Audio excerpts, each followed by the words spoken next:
Hello, everyone. We are live, and I am so excited because tonight we are with Nancy Werlin and Ellen Booraem, and we are celebrating their two new books. Zoe Rosenthal is Not Lawful Good, which is such a fun title to say and such a fun, bright cover for the book as well. And then also Ellen's book, River Magic, which has another beautiful, beautiful cover. Now, just to give you a little info on our authors, Nancy is the author of 10 previous books for teens, including the National Book Award finalist, The Rules of Survival, the Edgar Award winner, The Killer's Cousin, and New York Times bestseller, Impossible. And she lives in Boston. So thank you for joining us from the East Coast on the California Times, for both of you, actually. And Ellen spent 19 years as a small-town journalist before quitting her day job to write 3 award-winning fantasies for readers age 10 and older. A 4th book, River Magic, comes out this April, hence why we are celebrating, from Penguin for young readers. Booraem volunteers as a writing coach for school students in her local middle school and is on the organizing committee for WORD, the annual Blue Hill Maine Literary Arts Festival. She lives in Brooklin, Maine with her partner, painter Robert Shillady. Shillady. I'm just, oh man. And I'm going to go ahead and pass it off to our authors so they can talk to you about their amazing new books. But before I do, real quick, the house rules for everyone. We have our lovely chat section to the right hand where you can see all of the hellos. So hello back to everyone. And then if you look down below, we have the Ask a Question section, which I highly encourage you to use because the best part of events is that you're here and you get to interact with our authors. So if you have any questions, make sure that you ask. And then most importantly, as you may be wondering how you can support these authors and keep getting amazing books from them, which is to purchase said amazing books. So if you look down below, there'll be a purchase book button, and you can get personalized book plates from both authors with the purchase of those books. That was a tongue twister for some reason, but I have to say that very slowly. But I'm going to go ahead and pass it off to our authors. Don't forget to ask those questions, and I'll see you at the end of the event. Have a great discussion, guys. Thank you. Thanks, folks. So Ellen and I are going to introduce our books. We're going to chat for a while, and then we'll have questions. But the way we're going to begin is that Ellen is going to hold up her book, River Magic, and I'm going to tell you a little bit about it from the point of view of a reader. So this is for middle grade readers, ages 8 and up, and by up I mean all the way up to at least as old as I am, because I love this book. River Magic is the story of Donna. Donna lives in our world, our real world, and she, after a series of things that happen that's just not so great in her life, she goes to work for her neighbor, her strange new neighbor, this crotchety old lady. And it seems like a really good job at first because the woman is paying in gold. Sounds good. Only it turns out that she's not, all is not as it appears.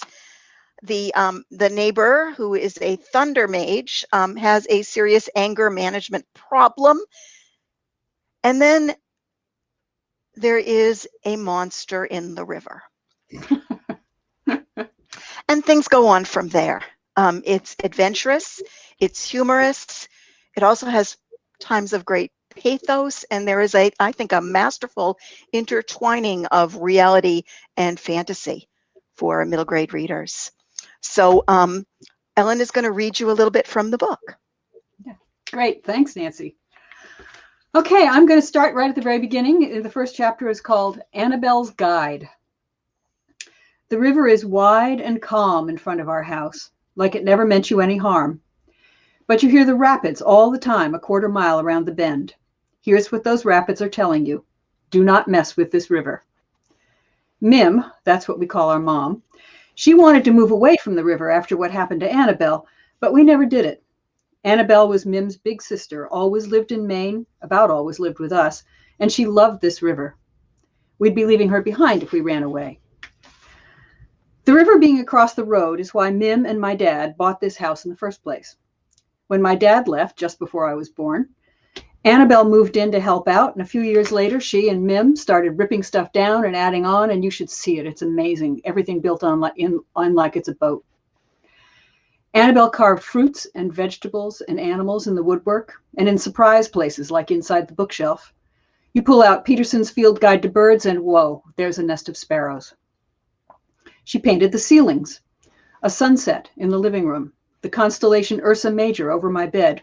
That's the one with the Big Dipper, and it glows in the dark. Everywhere you look, there's Annabelle having a blast.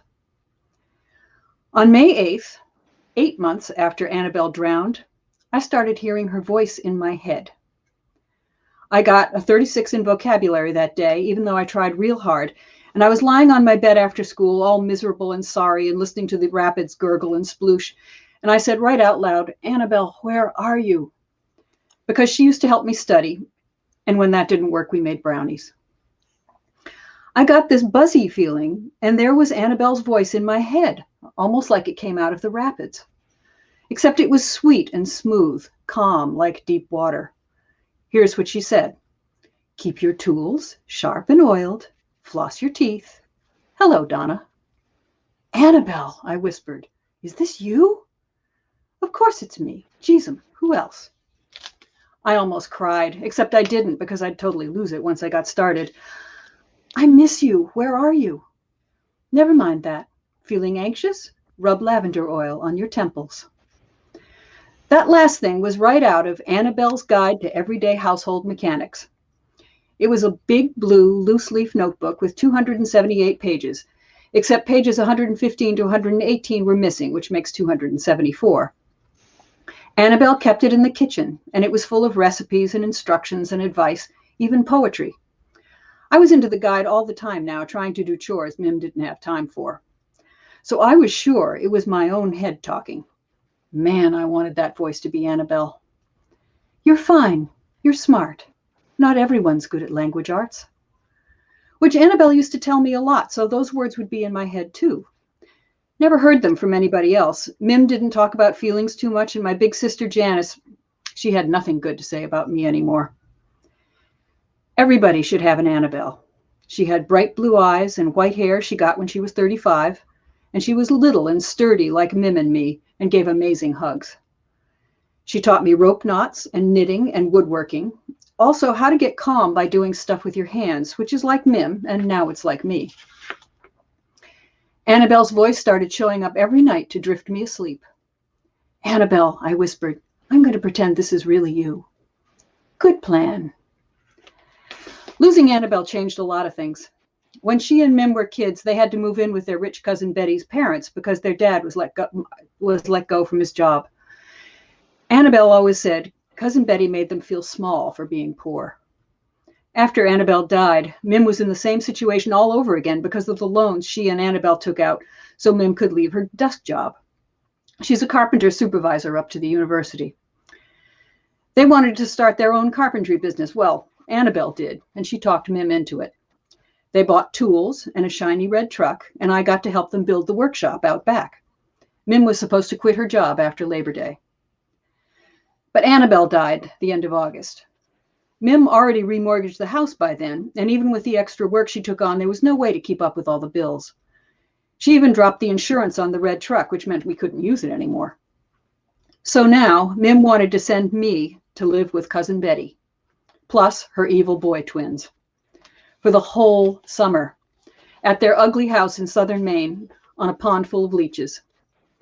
Every video chat all winter, Cousin Betty kept saying I should come babysit the twins so she could concentrate on her mail-order bug spray business. Mim said, sending your kids to live with relatives is what you do when times get tough. She liked to say she got strong when she was a kid because of Cousin Betty being so mean, and that's why she succeeded in a man's profession. She said Cousin Betty's grown out of her meanness, mostly. I didn't care. The one time I met Cousin Betty in person, evil boy twin Andrew gave me chocolate that turned out to be X-Lax. Plus, I got a leech on me. I really needed to stay home. And that's where I'll end. And now I get to talk about Zoe Rosenthal, who is not lawful good. She's really not. Yeah, she really is not. This book is for YA. It's for 13 and up, ages 13 and up. Zoe is a girl who loves lists and plans, and yet she finds herself so entranced by a sci-fi TV show called Bleeders that she does something totally out of character and totally out of control. She buys a plane ticket and sneaks off to a fantasy con. Yep, there you go. Telling her controlling, very excellent, but somewhat controlling boyfriend that she's home with a headache. This is crazy. She gets to the con, things get increasingly out of control. But also, and most importantly, she finds her people. And what people? This is a really, really unforgettable ensemble of quirky, smart, caring, delightful nerds, all of whom are also entranced by Bleeders. And as a group, they decide they are going to save the show, which is at risk of being canceled. It's female empowerment. It's teen empowerment. It's everybody empowerment with humor and a ton of insight about our fellow humans. So take it away, Nancy. Thanks, Ellen. I'm just going to read from the beginning also. Episode 1, August to September 2018 at DragonCon. From Zoe's bullet journal. To do. Lie. Check. Scene 1, sneaking. As I waited to board my Friday afternoon flight, I got a text from my boyfriend, Simon. Are you feeling better? Simon. I'll come over when I get off my shift, okay? I remained as calm as Captain was when the bleeder virus, suddenly fully sentient, looked back at her from under the microscope in episode 2. I knew Simon didn't suspect me. I might have decided spontaneously to do this, but then I had planned every move. Planning is my superpower. Also, I was morally in the clear. I was. Me. Don't come. It's only a headache. Me. I'm going to nap now. Anyway. Simon. Well, if you're sure you don't need me. Me. Our state senator-to-be needs you more. And I have Maggie checking on me later. Simon. Okay, good. See you tomorrow. XO. Me. Absolutely. XO. I boarded my flight. Calmly. This alternate, obsessed, geeked out, Bleeders fan version of myself that I'd only discovered a few weeks ago was kind of silly. Simon would use a stronger word than silly. Nobody could do blistering, intelligence scorn like Simon, although, of course, he never directed it at me. I made sure of that. I was the perfect girlfriend. As such, I also knew that he needed his focus on bigger and more important things than my tiny personal excursion. My whereabouts for the next 24 hours were between me, myself, and, of course, Maggie. And if I regretted that I had to hide from the only Bleeders fan I knew personally, well, that was the price. It was too risky to tell Simon's younger sister. At 14, Josie had no filter between her brain and her mouth. I do not take unnecessary risks, usually. I found my window seat and stowed my backpack. I listened to the flight attendant spiel about seatbelts and exit rows, but I only breathed fully again after Simon sent me a funny gif of some guy getting back to work. My parents didn't know what I was up to either, but I wasn't worried about them. I might even have told them if I could have figured out how to instruct them never to mention it to Simon. I couldn't, but they were off on a romantic end-of-summer Montreal trip anyway. We'd agreed I'd text them only in case of emergency, which this was emphatically not. They deserve that time together. They'd been all croissant au chocolat and au revoir and je t'adore before they ran off to the car together. So cute. Maggie had mouthed at me. I'd rolled my eyes, but it's true. They're adorable. Fun fact. My parents got together in high school, just like Simon and me. It was because of their example that my mental bullet list went something like this. Meet soulmate. Check. Make commitment. Check. marriage to come after college. So that's Zoe as she starts off on her voyage of self-discovery, though she thinks she's only going to see a television show. At this point, Ellen and I are going to have a little chat about our books, and I believe that I am scheduled to ask Ellen a question first. Are you ready?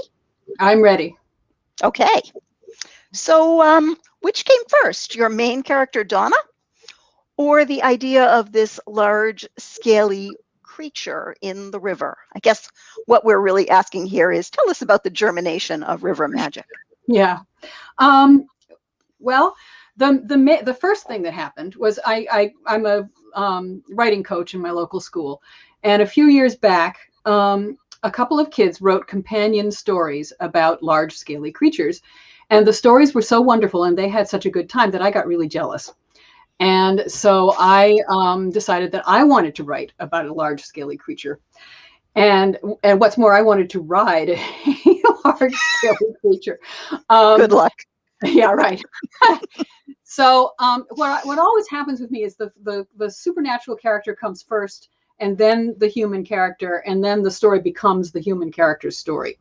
And so in this case, I had this creature, and I thought, well, this is likely to be an angry creature, so I'll think of a complementary human character who has anger, an anger situation.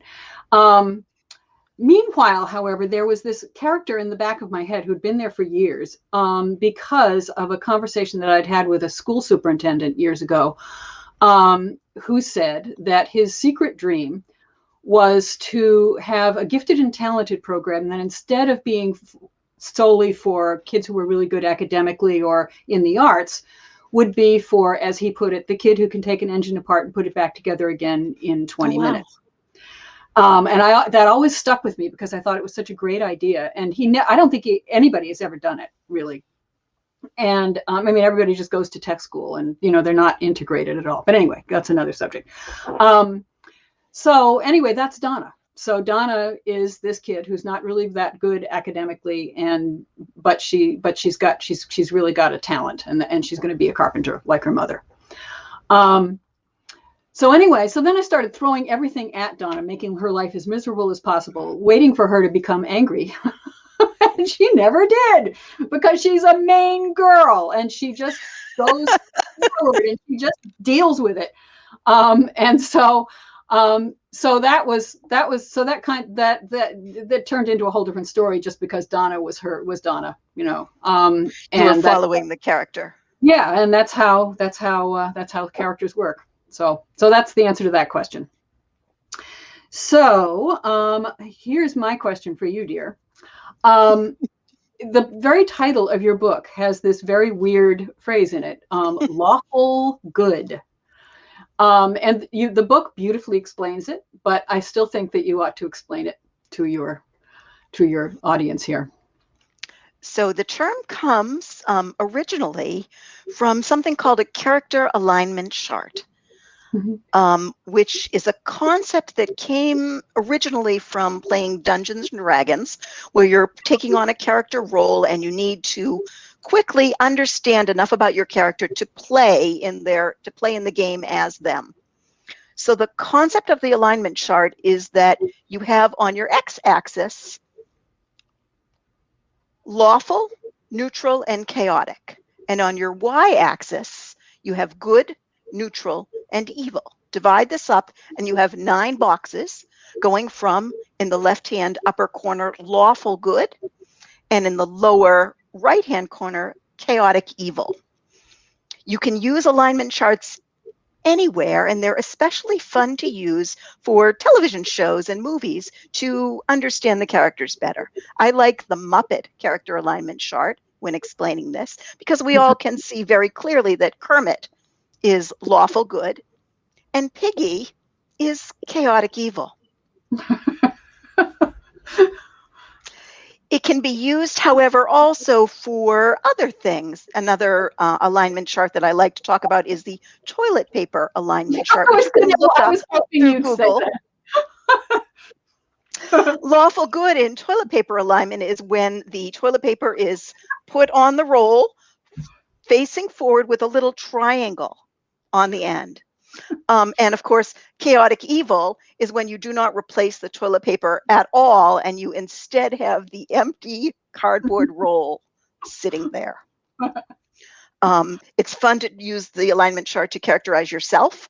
It's also fun to use it to characterize parts of yourself, because we all are probably lawful good in some aspects, neutral in others, maybe lawful evil in some ways, where you're the letter of the law, but not the spirit of the law.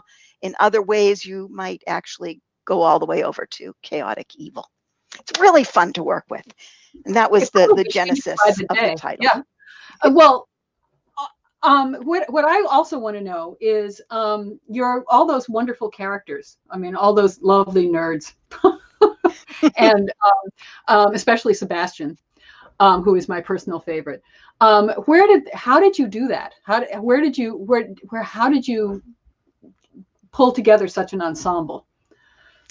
I knew from the beginning that Zoe would enter this world and make a lot of friends fast. I am the kind of writer who doesn't do a lot of pre-planning. I know the general shape of the book, but I like to just get started writing. And in this case, Zoe enters this new world at Dragon Con, looking for fans of her show, finds them, and they introduce themselves to her one after another. And in the writing, they introduce themselves to me as well. It was also a writerly exercise in managing a large cast, which is not so simple. You need to be thinking about, when you've got a room with, say, 6 to 8 people in it at once, what are they all thinking? What are they all doing? Sebastian came a little bit from one of my sisters, who is also on the autism spectrum, as Sebastian is. And I wanted him to just be a member of this group with people that met him and loved him and accepted him. And this is a little bit of a spoiler, but I don't care. I wanted him to have a happy love thing happening, even while Zoe is crashing and burning. As did we all. I was so happy. Well, anyway, no spoilers. How did you make them so distinct? Because that's the thing that that I think is so wonderful about them, is that they're really distinct people, and you don't have any trouble keeping track of them. I'm going to go back to what you said, Ellen, a minute ago about you were hoping at the beginning, as you started writing, that Donna would be angry. That was your plan, and that didn't happen because it wasn't in her character. Yeah.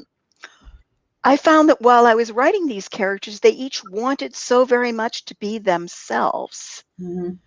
And particularly since it's the kind of book, it's got a little bit of a plot, but really this book is about hanging out with your friends and talking and staying up all night and talking some more about life, the universe, and everything, and your hopes and dreams and your fears and what has made you into yourself. So that gave all of these characters an opportunity to speak up and say, this is what I believe, this is where I came from.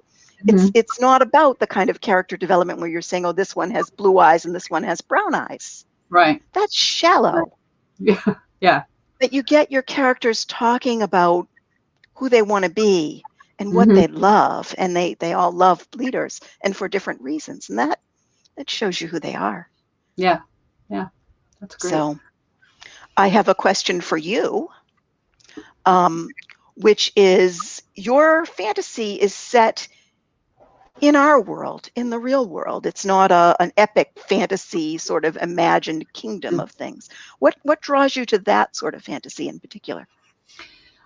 Well, I was thinking about this the other day, and I think it's because when I was a kid, I adored Greek myths.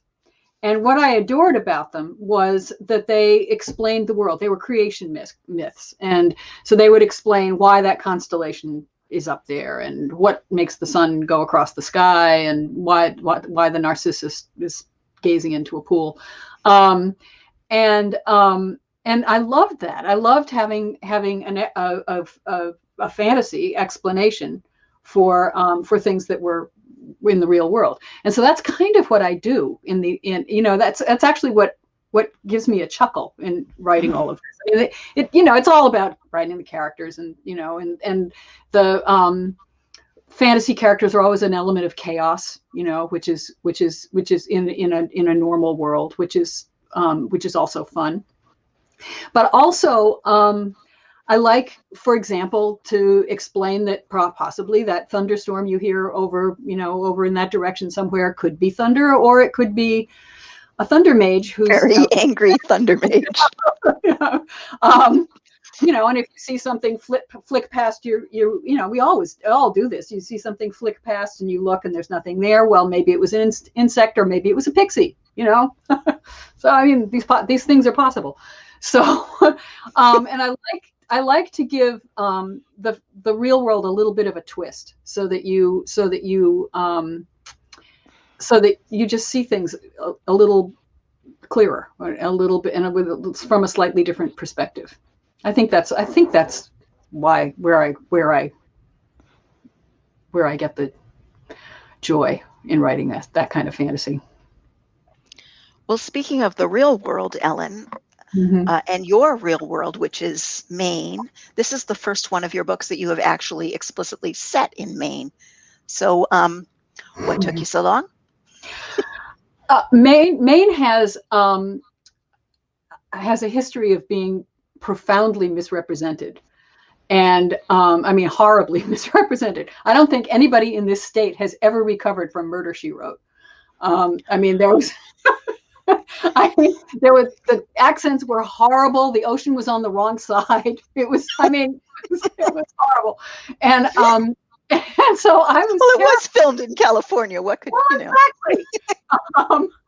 And so I've always been terrified that I was going to do exactly that. That I was going to create. They say that you can't. There's this saying. Probably everybody's heard it, but if your cat has kittens in the oven, you don't call them biscuits. It doesn't matter how long you've been in Maine, or even if you were born here, you're not a Mainer. You're from away. And so I'm from away, even though I've been here for 36 years. So I was terrified. But then Donna came along, and she had to be a Maine girl. I mean, there just was no choice, because of what I said before. She moves forward, and she's a good carpenter, and full steam ahead. And so I knew it had to be this time. It had to be set in Maine, and I wanted to try to capture the way people in Maine actually talk, which has less to do with saying Jesus and Aya and all that, and more to do with cadence and outlook, which is there's actually a fantasy element in the way Maine people talk, or at least old Mainers. For example, one of my favorite people to interview when I was a newspaper person was this fire chief in Blue Hill, who had a lot of wonderful expressions. One of which was, "Well, at that point, we was busier than the fart in a mitten," and the whole thing. I mean, you get thinking about a fart in a mitten,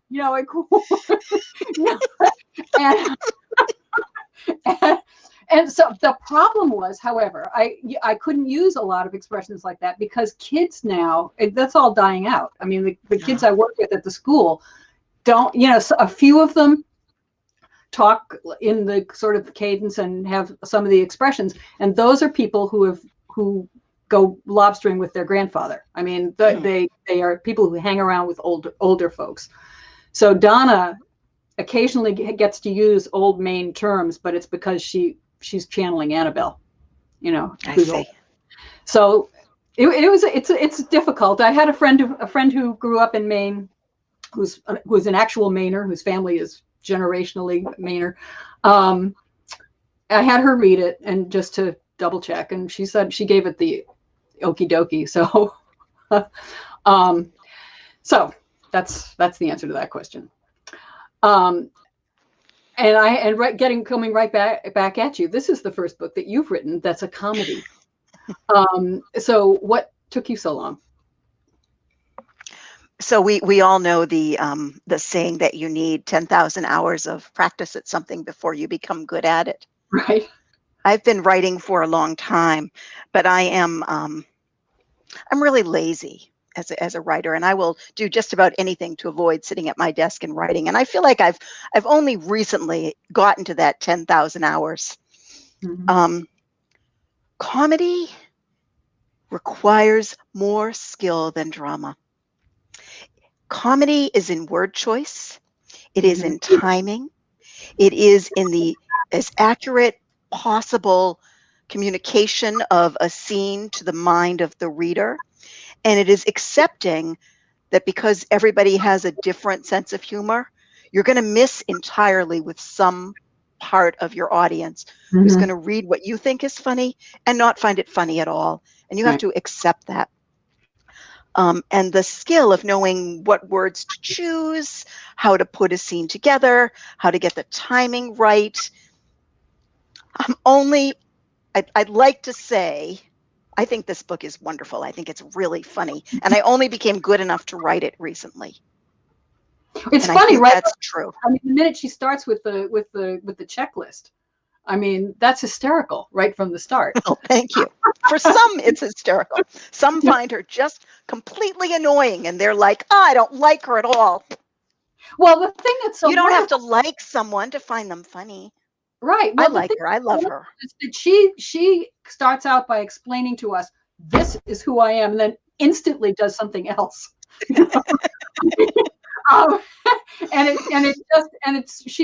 I don't know. It's just the way you did it. It just I just find it hysterically funny. Well, thank you very much. You're welcome. Well, I think we have arrived. Have we arrived at the questions from the audience portion? And people out there, we may not do this so very smoothly, but you see there's an Ask a Question link at the bottom, and you can ask your questions by clicking on that and putting them in. And what we're going to do now is I have popped that box, and unfortunately it's on top of Ellen's face. And I'm going to read the first question for Ellen. Oops. And then shall we just take it in turns to read questions? Yeah, sure. Okay, so I'm asking you, what scene or section of the book brought you the most joy to write? Definitely the moment when the reason I'm being cagey about the large scaly beast, and it's probably pretty obvious what it is, but the reason I'm thinking Nessie, but you know, right. But the you don't really meet that beast until about a third of the way through the book, and the moment when that beast bursts out of the water was my favorite. But I absolutely, that was the most fun to write. And Donna's reaction was the most fun to write. I really loved that. Why don't you, I think we can just both answer the same question. Why don't you? Well, I have a watery answer to that question as well. There is a scene at about the 2/3 point in the book where all is lost for poor Zoe. She is at a special con, which takes place at the grungiest hotel imaginable. Yeah. It is a motel that has been turned into a conference center and has an indoor amusement park. The place reeks of chlorine. It's got this winding river ride through the middle of it. I put plenty of kitty pee in the winding river. Zoe is a mess. Something that she thinks is absolutely terrible and her life is over has just happened. There's a big storm raging outside, like the Let It Go scene in Frozen. She's in her bathing suit. No one else is there, and she gets into an inner tube to go down the rolling river and be alone with her thoughts. And she's just wailing along with the sad songs on the PA system. It was so fun to write. Oh my God. Yeah. Well, I cracked myself up. Your favorite scene to write was the funny one, and mine was really a more dramatic one, you know. So we kind of switched our, well, anyway. Okay, so What whittled object would we find if we opened up each of your books after Annabelle had read it? Oh. This is a very interesting question. Oh. Whoever thinks of something gets to answer it first. Well, you know, I know what I would like to see in real life, and that is the weapon from the Bleeders show, which is a right. stethoscope garrote. I don't know if one could make it out of wood. If you could, it wouldn't be a weapon of murder and death and destruction. But I wonder about the stethoscope garrote. Yeah, really. Mine would either be a large scaly creature or a chicken. Actually, maybe the chicken. I should go with the chicken. Let's go with the chicken. Next question. Oh, so Ellen, what is your personal character alignment chart classification? I would say neutral chaotic. And why? Oh God. Well, I'll read that definition out for our audience, by the way. Chaotic neutral. Personal freedom comes first. The good of others is secondary. Okay. What was it that came first? Personal freedom. Oh. Okay, I'm really not like that. Maybe you are in the confines of your work. Well, okay. If in terms of my work, I definitely am chaotic neutral. We'll go with that. Yeah. I mean, I'm not at all methodical about anything, and I really don't care how, and I'm mostly in it to make my characters suffer. So. and it's not chaotic neutral isn't saying that the good of others doesn't matter at all. Right. It's just secondary. You're not evil. Everything's going to come out okay in the end. It's just that they have to suffer first. Yeah, I mean, that's what makes a good story, and also what makes for growth. In all seriousness, for personal growth. Right. I mean, in my with my students at one point, I start with the younger kids who've never dealt with any of this before. I start with telling them the story of this kid named Harry Potter, whose adopted family loves him and gives him a huge bedroom and a TV. And then he gets to go to school, and there's this guy named Snape who really likes him a lot and tries to help him out. And we all agree that that's going to be a boring story. And it's basically my point to them is you have to make your characters suffer. For stories. Although I always think when talking about this topic of something my college roommate said to me once about the development of character through hard times. Mm-hmm. She said, I have enough character. I don't need any more. Right. Is it my turn? Well, I'm just going to quickly say that my alignment chart thing, I think that I'm mostly lawful neutral, acts as law, tradition, or some personal code directs. The personal code can get in the way of the actual law for me. Now, next question. Okay. Were there any fandoms you were part of when you were Zoe's age? Oh, me.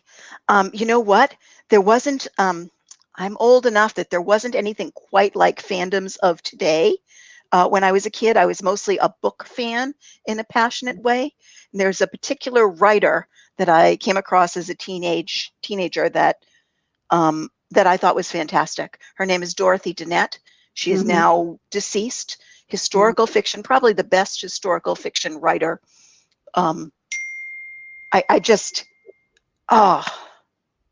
If you have not read her work, it's actually perfect stuff to read during the depths of the pandemic when you couldn't go anywhere. Dorothy Dennett fan. Wow. Big way. And were your friends, did you have friends who were also Dorothy Dennett? Actually, when I got to college, I found some other Dorothy Dennett fans. It was like finding, it was like finding home. Yeah. Oh, yeah. Well, fortunately, I found in my case, it was also a book, and it was The Lord of the Rings, which I read about 150,000 times when I was in high school, and one of my very best, probably my best friend today, is the person I met in high school who was equally enthralled with the Lord of the Rings. Oh, I love this. I mean, we found each other across a crowded room. This is what I was trying to talk about. The kernel of inspiration for Zoe is, what is it like to find your people? Exactly. What is it like? Shelley I don't even know if Shelley's here. I don't think she is. Shelley was my people in high school and has been ever since. I mean, and we had shorthand. We called it the trilogy. I mean, there were no others. We made up curses. You know, I mean, we drove our parents crazy. But you know, we definitely found each other through Lord of the Rings. I love that, Ellen. Okay, so your turn. Isn't that some of the joy or interest of children's fantasy or YA? The possibility that there's more to the world, that the answers adults give are too simple and not to be completely trusted. Wow. Yes. Yeah, exactly. And the thing about fantasy too is you have to be careful because you don't want to go get preachy, but it's somehow easier or for me anyway, it's easier to work in metaphor with fantasy or to give an example with fantasy than it is necessarily with, and I guess for me, because I always set my fantasies in the real world, it's that interplay between the real character and the fantasy character that kind of illuminates real life. And it's the power of metaphor. Fantasy gives you the metaphor right there. It's easier to talk about. Right. Exactly. There's good and evil in our world, in our real world, but it's easier to talk about using the metaphors of fantasy. Right. You're to work with. What do you do when you don't feel like writing but know you should? Oh, well, yesterday I changed the lining on one of my window shades. Yeah, it depends on the season. I mean, the season coming up, it'll be going out and gardening. But in the winter, I'm sorry to say, it's probably the internet. You know, I really come close to having an internet addiction, and I really have to, I've used Freedom. I unfortunately, Rob, my partner, uses the internet for, he's a painter, and he, periodically will look up something on the internet. So I can't turn off the modem, but I have all sorts of little self-preservation techniques. I think there's an under question here, though, and I think the under question is, how do you make yourself right when you don't want to? How do you discipline yourself? For me, right now, because I'm, for this week, and this is the last week when I'm going to be worrying about marketing my book, and from that point on, I'm drafting, and the only thing I can do is sit down first thing in the morning, and I'm not allowed to eat lunch until I have 1,000 words. It's always been the way I've done it. I mean, I have a friend who says that she sometimes, when she's trying to get something written, she doesn't let herself pee. A certain amount of stuff written in that I could not do. That's hardcore, man. But no, that's work. That's what the only thing that's ever worked for me is that 1,000 word goal, and that I get to eat lunch. The thing that's worked for me is that I actually love writing with someone else. I like making a writing date, writing in community, and it works for me if the other person is writing and I'm sitting across from them in a cafe. For those days to come again. Then I'm very good about writing. It is really hard for me to work on my own, and I can hardly believe it, actually, because I'm sort of an introvert, but I need other people, and that helps a lot. So I've done Zoom writing dates in the pandemic, and that helps. Yeah. I have no interest in writing with other people. Okay. Are there some responses from your students / readers that have surprised you, warmed your heart, been hard to hear? And that's from Marie Epley. How dare you, Marie? That's a hard question. That's your turn. That's your question first. Well, I just had an email a few days ago from a reader. Oh, no, I have an even better story than that. So I was in line to get my second vaccination, and I'm at the registration desk, and the young woman at the registration desk looked up at me and she said, "Are you the Nancy Werlin that wrote Impossible?" Oh, wow. Oh, wow. I said, "Oh, why, yes, I am." And she said that she had read it over and over and over again in high school. Mm-hmm. So, I mean, it doesn't get better than that. It doesn't get better than that.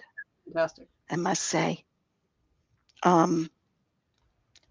For me, and I don't want to talk about the hurtful things that sometimes cross your desk too. Yeah, forget that. They were just the wrong readers for me. I'm not going to talk about hurtful things, but I will talk about the one of the way I coach at the school is we have we set it up as a writers group. I do some workshops in the beginning of the year, and then everybody writes throughout the year, and they read, and part of what the kids are learning is how to critique. And one year they decided to have a celebration at the end of the year in which I read, in fact, an early draft of what I just read from River Magic when I was working on it. And it was so wonderful because their critiques were fantastic.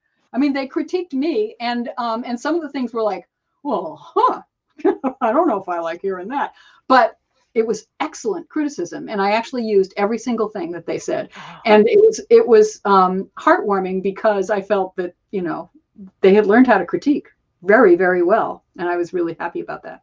So, let's see our next question. What kinds of feelings, takeaways, do you hope kids walk away with after reading your book? And were these in your mind from the start, or did they come to you later on? Well, I can answer that. I really wanted to recreate in the reader that same feeling of warmth and love that you get when you spend time with your friends, with the people that love you and that you love and with whom you feel most yourself. As simple as that. And I wanted to put it in a book because I have had that very feeling of meeting a group of people and instantly knowing that they were my people. Yeah. When you're trying as a writer, not so much to tell a story, although the story part comes later, but to evoke an emotion. Oh, I don't even have anything more to say about that. It was just, that was what I wanted to do. And I'd like to believe that I did it here. I think from the start, what I really wanted to do was honor craftsmanship with Donna. I mean, all the other stuff, there's all sorts of other stuff going on in the book. But because of this idea that I had planted in my brain about the kid who could take the engine apart and put it back together again, I just really wanted to honor craftspeople and to honor a kid who is destined to be a craftsman on that path. Yeah. But frankly, my main goal for any book that I write is that feeling of being under the covers with a flashlight. I really want, that's my goal is to recreate those moments that I had when I was a kid. Quick follow-up question for you, Ellen. Are there any crafts that you yourself love to do? No. I mean, I knit. I do. I knit. Okay, that's what I was fishing for. And a garden, but I'm nowhere near and Rob and I built our house together, and I just put something on my website about that experience because I hammered with two hands, which Rob has never let me forget. I was bad. So, I mean, I got stuck doing she built her house. So I got stuck doing the insulation. Let me tell you, I had more. She insulated her house. Right. Well, yeah. But this is You're a Mainer, and my I'm proud dear. of that. And I'm proud of that. I am proud of that. But this actually is a case where I wrote a character who is probably not like me. I mean, she's obviously got a lot of me in her somewhere, but I'm not good at math. That's the only thing she's good at in school. And I'm definitely not a carpenter, and I'm definitely not good with my hands. I mean, I'm looking at the house around you, and it looks like it's not falling down to me. well, that very little of that has the falling down part is all Rob. It's warm. Here's what it is. It's warm. We have time for a couple more questions, and luckily that is what we have here. We have a question: what did I use as inspiration for Bleeders? That's the show that Zoe is in love with, and Zoe Rosenthal. I conceive Bleeders as sort of a cross between the old television show MASH, which is a mobile army surgical hospital, and Firefly, the science fiction show. Right. Only I wanted most of the crew to be women, or should I say females, because they're not all human. And one is, well, we have one. Anyway, I was thinking about a cross between those as well. And the other interesting thing is that I wrote this book pre-COVID-19 pandemic, but it is, Bleeders is actually about these space doctors chasing a virus and working on a vaccine that they need to figure out before all of the universe is affected by this absolutely terrible illness that basically turns your entire skin becomes porous, and all the veins and capillaries and arteries become porous, and so you're turned into a sack of skin holding blood that leaks everywhere. Really, like, disgusting. Disgusting. I was thinking about the special effects. If this really were a TV show, the FX person would have a really good time. I know. Okay, so what are you currently working on? So I've written a historical novel set in France in the 16th century that is for middle grade readers. Whoa. So that's totally different from anything I've ever written before. Yeah. And it does have magic in it. And it is mostly, Ellen, like you, set in the real world with just a tinge of the magical in this case. Did you do a lot of research before you wrote, or did you research after you'd written the story? I did a ton of research. But this is an interesting background on this novel, because the first draft of it I wrote over 20 years ago. Oh, wow. When I expected to become a historical novelist writing middle grade. My editor at the time wasn't interested in it, and I didn't try elsewhere. I just put it aside. But then during the pandemic, I couldn't write anything new, in part because I couldn't meet anyone in a cafe, but also because of the feelings that we all had about uncertainty. And so I took it out and I reread it, and I loved it. So I thought, well, this is what I'm going to work on. I'm going to work on revisions to this. Cool. It was like revisiting a part of myself that I hadn't seen in 20 years. Wow. And she knew things that I didn't know now. Yeah. Great. What about you? I'm working on a story about a Valkyrie and her son. And the main character is her son. And they live in the main thing that's fun about it right now is that they live in usually my supernatural character has to be hidden from most of the world. And my main character knows about this creature, or person, and has to hide it from everybody else. In this case, the Valkyrie lives in a neighborhood, and everybody knows about her. And there's death gods, coming and going. Death gods, of course. Yeah, and So the issue for the kid is that he really doesn't know what he is. I mean, he's half human and half Valkyrie, and he's in middle school, and he has the usual "what am I going to be" questions times 100. So So, I really do see the origin that you spoke of in your interest in Greek mythology here. mhm. Yeah. No. Well, luckily, we're out of questions in Yeah. just the right amount of time. Perfect timing. That was perfect.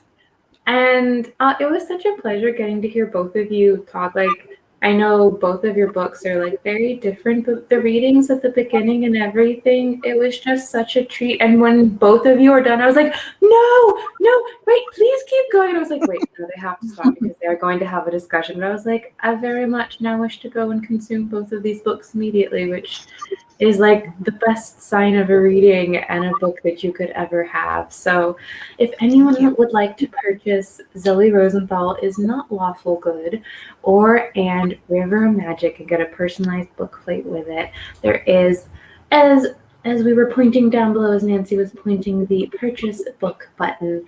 And that will be it for us tonight. But I want to thank you so much, Nancy and Ellen. Thank you all. Thank you, and thanks for the good questions. Thanks to Mysterious Galaxy. It Thank was you. such a treat. So, and yes, thank you for all of the good questions, everyone. Thank you to our amazing audience. But on that note, we will say good night. We hope you'll have a rest of your evening, or you may be knocking out, depending on what coast you're at. But thank you so much for exactly, yeah. But thank you so much for joining us, and we will see y'all next time. Have a good night. Bye. Thank you.